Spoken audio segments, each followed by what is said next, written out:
Assalamualaikum warahmatullahi wabarakatuh. Bismillahirrahmanirrahim. Alhamdulillahirabbil alamin wassalatu wassalamu ala asyrofil mursalin sayyidina maulana Muhammadin wa ala alihi washabihi ajmain amma ba'du. Yang kita hormati bersama guru kita bersama Kiai Haji Abdul Wahab Maimun, semua keluarga besar Mbah Maimun, Gus Gofur, Neng Nadia semuanya kita hormati dari Pertamina semuanya, wonten Mas Ari, wonten Mas Solikin, Mas Latif, semuanya saya hormati. Saya sebetulnya sudah 3 tahun yang lalu sering dimintai ngaji sama Pertamina, dan karena saya sudah daftar jadi resi, tengok-tengok di rumah itu sudah nggak mau ya. Alhamdulillah Pertamina punya cara yang agak nggak benar itu, memanfaatkan Gus Gofur ngundang saya. Semoga Allah memaafkan. Itu otak politiknya masih jalan. Tapi alhamdulillah semoga ini kesalahan yang dimaafkan Allah Subhanahu wa taala. Karena politik itu penting. Dulu itu ada orang berdoa di depan makam Rasulullah SAW. Itu doanya itu agak ganggu, itu agak menteror. Ya Allah, jika saya jadi orang baik, maka yang senang ini kekasihmu, yaitu Rasulullah SAW. Tapi kalau saya jadi orang jelek, itu yang senang musuhmu, yaitu setan. Monggo terserah, jenengan mau menyenangkan kekasih jenengan atau menyenangkan musuh jenengan, monggo monggo. Itu kata Allah, ini agak repot. Intinya terus, ya sudah kamu jadi orang baik saja, biar kekasih saya seneng. Jadi kadang-kadang hubungan dengan Allah juga harus pakai politik gitu. Jadi in kuntu sholihan surra habibuk. Kalau saya jadi orang soleh maka yang senang kekasihmu. Kalau saya jadi orang jelek yang senang itu musuh engkau.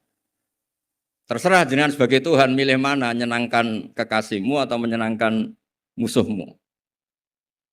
Jadi kadang-kadang dalam dunia ngaji itu juga harus ada akal-akalan gitu. Saya berkali-kali jadi korban.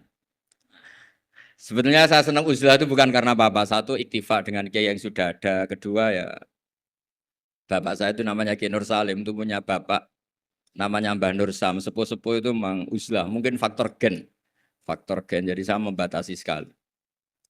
Tadi neruskan ngajinya Gus Gofur, saya disuruh agak lama, tapi bukan lama, agak lama itu ya 15 menit. Sambil nunggu Gus Idror. Tadi beliau cerita Mbah Maimun itu menjadikan belajar itu torekoh. Torekoh itu ilmu, kata Mbah Mun, mengajar. Jadi beliau saking tawaduknya enggak pakai bahasa Arab. Memang teks hadisnya itu, Arabnya itu ad-dunya mal'unah. Mal'unun ma fiha illa dzikrawah wa mawalahu.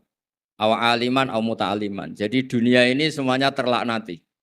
Kecuali yang terkait ingat Allah, ingat belajar, ingat ilmu. Saya sering, karena saya ini termasuk peneliti, saya bikin analogi. Ada rumah itu lengkap, ada kamar mandinya, ada kamar tidurnya, ada makanannya. Tentu yang masuk rumah itu terburuk itu adalah nggak ngerti yang punya rumah itu siapa. Nggak punya rumah itu siapa, kamu langsung makan, langsung tidur, langsung memanfaatkan isi rumah itu. Tanpa ingin tahu yang punya siapa. Betapa buruknya itu. Nah, kira-kira seperti itulah pengajaran kita di pesantren. Pertama yang harus kamu ngerti itu ma'rifatullah. Kamu tahu yang punya dunia ini siapa. Kok tahu-tahu kamu pakai minyaknya kamu bor Pak Arif, terus dijual, terus menghidupi sekian banyak orang, itu milik siapa? Itu enggak milik direkturnya, milik Allah Subhanahu wa taala. Jadi memang ngerti itu nomor satu. Jadi ya sama, kamu mau sowan sini itu harus matur Mbah Ubab sebagai putra Mbah Mun tertua, matur Mbah Gofur. Kalau ngundang saya ya harus lewat Gus Gofur. Jadi pokoknya harus ngerti dulu. Intinya itu harus ngerti dulu. Itu ada orang Gus biasa dimarahi istrinya tuh senengnya sama saya bukan main. Karena saya sering cerita ilmu itu penting. Yang bikin orang nggak kaget tuh ilmu. Kamu tahu kan istri kamu pantangannya itu kamu pulang nggak bawa uang, sudah gitu punya cerita di luar kamu tuh nggak macem-macem. Ya Gus tahu. Setelah pulang betul-betul tidak bawa uang, ada kabar kamu macam-macam. Istri kamu marah, tidak marah. Setelah marah betul, Anda harus bangga. Karena itu sesuai teori ilmu Anda. Akhirnya setiap dimarahi istri itu, dia bilang, ternyata ilmu saya akurat. ilmu saya benar gitu. Jadi ilmu itu penting supaya kalau kita ngalami apa itu tidak kaget. Di mana-mana atasan itu ya marahi bawahan. Bawahan itu takut sama atasan. Suatu saat kamu dimarahi Pak Ari, ya berarti sodako ilmu saya memang akurat. Karena tidak ada ilmu yang mengajarkan bawahan marah sama atasan. Ya sudah anggap saja itu sesuai teori. Jadi enak lah, anut ilmu itu enak.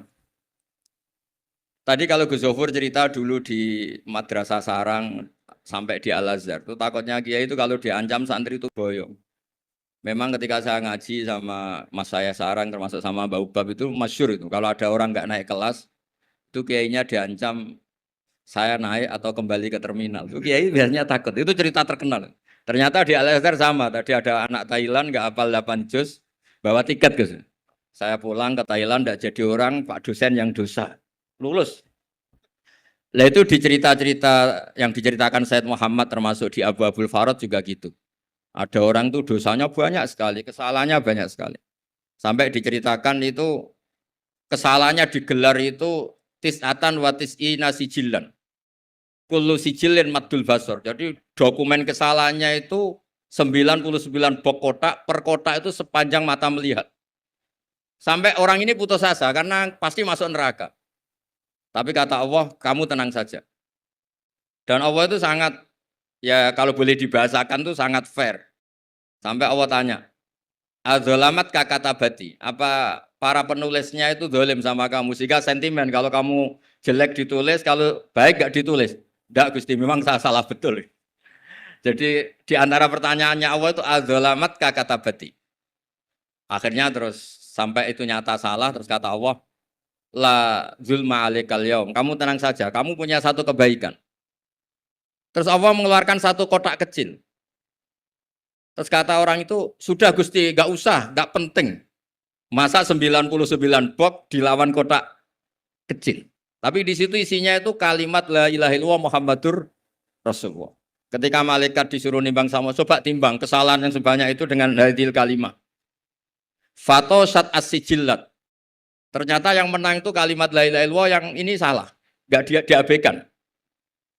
Itu terus kata hadis terakhir, fala yaskulu ma'asmillahi ta'ala sayun.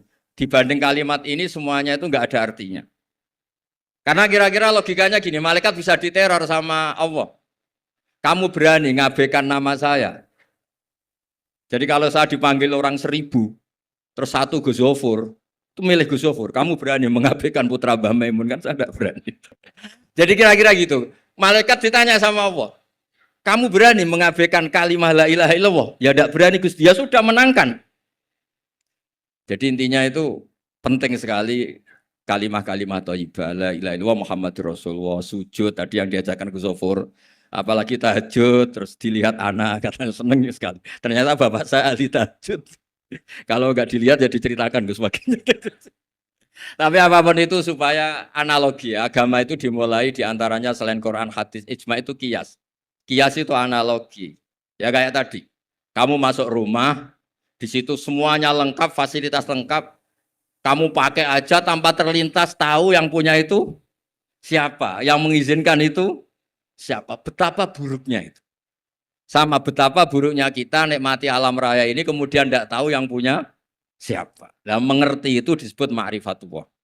Sehingga orang yang tidak ngerti itu termasuk dalam riwayat tadi ad-dunya mal'unatun mal'unun ma fiha illa dzikrullah wa mawalahu au aliman au muta'aliman. Nggih niku ngoten mawon nak kata-kata sing bingung mboten kula tok, jenengan luwih bingung. Mergo napa nggih? Repot kabeh lho. Ilmu nak kakean repot. Kula mawon repot malah jenengan repot. Soale tak janjeni swarga ngoten mawon kersane seneng. Mau jare Gus Gofur ngoten. Ado-ado Semarang rene numpak bis mlebu hadis man salaka tariqan yaltamisu fi ilman sahalallahu lahu tariqan apa ilal jannah. Jadi pokoke ngaji teng adat pesantren guys, pokoke sing seneng wis mboten ngancam-ngancam wis. Wong ni wasiate bapak kula.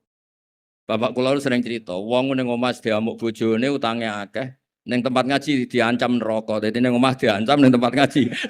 Dari min jahanam ila jahanam. Kata bapak saya, pokoke ngaji ku sing seneng. Alhamdulillah, guru saya juga guru bapak saya, Mbah Maimun tuh kalau ngaji ya guyon. Sampai pernah beliau cerita, Aku tahu disalahno wong ngaji kok guyon terus. Dewe Bamun lucu.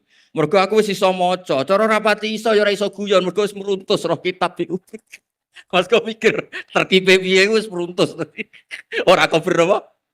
Guyon. Supir nampun ahli kan santai mau guyon, nak latihan kan jadi kadang-kadang guyon itu buktekno alime orang tertentu tapi tentu yang sekali berbahmun, yang sekali orang-orang. Nggih mboten mawon kula kepengin nggih pokoke jenengan ngerti lah kenapa yang tidak malun, yang tidak terlaknati itu orang yang ngerti karena kamu masuk Pertamina harus tahu direkturnya siapa, prosedurnya kayak apa, masuk rumah juga gitu, nyupir juga gitu. Pertama yang harus tahu ini remnya kayak apa, semuanya harus tahu. Dan tentu di alam raya ini yang penting adalah tahu.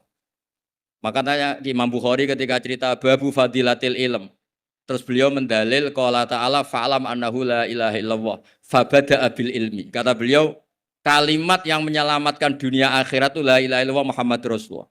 Hanya kata ilmu yang bisa mendahului kalimat itu yaitu fa'lam annahu la ilaha illallah. Jadi kalimat yang sesakral itu enggak ada kata yang mendahului kalimat itu kecuali kata ilmu yaitu fa'lam.